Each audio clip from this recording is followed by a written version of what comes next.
ಎಲ್ಲರಿಗೂ ನಮಸ್ಕಾರ. ವೆಲ್ಕಮ್ ಮೈ sauce kitchen. ಬನ್ನಿ, ಈ ದಿನ ನಾನು ಹಿದಕಿದ ಅವರೇ ಬೇಳೆ ಕಾಳಿನ ತೋವೆ ಮಾಡ್ತಾಯಿದ್ದೀನಿ. ಬನ್ನಿ ಹೇಗೆ ಮಾಡೋದು ನೋಡೋಣ.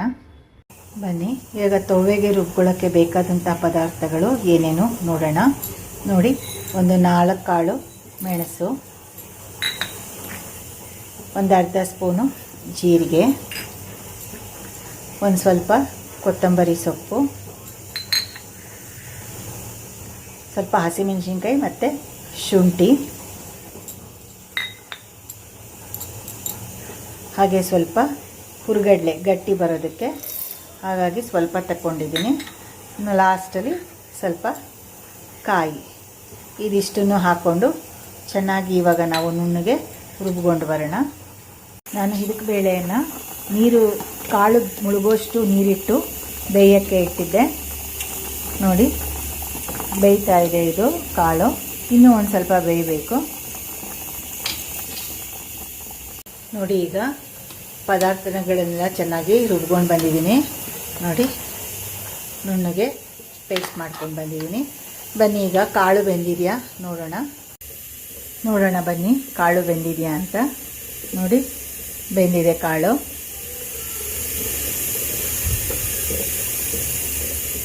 ನೋಡಿ, ಬೆಂದಿದೆ. ಈಗ ನಾವು ರುಬ್ಬಿದಂತಹ ಪದಾರ್ಥಗಳನ್ನು ಇದಕ್ಕೆ ಮಿಕ್ಸ್ ಮಾಡ್ಕೊಳ್ಳೋಣ.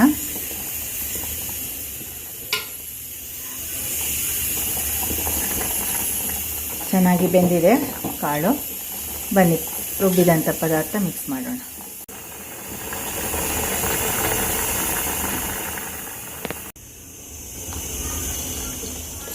ಈಗ ಇದಕ್ಕೆ ಸ್ವಲ್ಪ ಚಿಟಿಕೆ ಅರಿಶಿನವನ್ನು ಕೂಡ ಸೇರಿಸ್ಕೊತೀನಿ. ಚಿಟಿಕೆ ಅರಿಶಿನ ಸೇರಿಸ್ತಾ ಇದ್ದೀನಿ.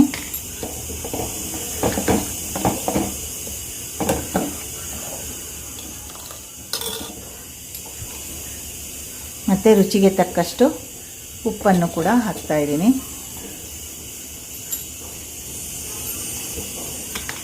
ಸೊ ಇದು ಚೆನ್ನಾಗಿ ಕುದಿ ಬರಲಿ, ಅಷ್ಟೊತ್ತಿಗೆ ಒಗ್ಗರಣೆನ ರೆಡಿ ಮಾಡ್ಕೊಳ್ಳೋಣ.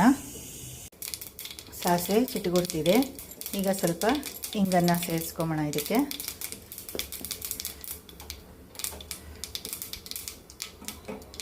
ಬನ್ನಿ, ಈಗ ಇದನ್ನು ನಾವು ಈ ತೋವೆ ಕುದೀತಾ ಇದೆ, ಇದಕ್ಕೆ ಮಿಕ್ಸ್ ಮಾಡೋಣ.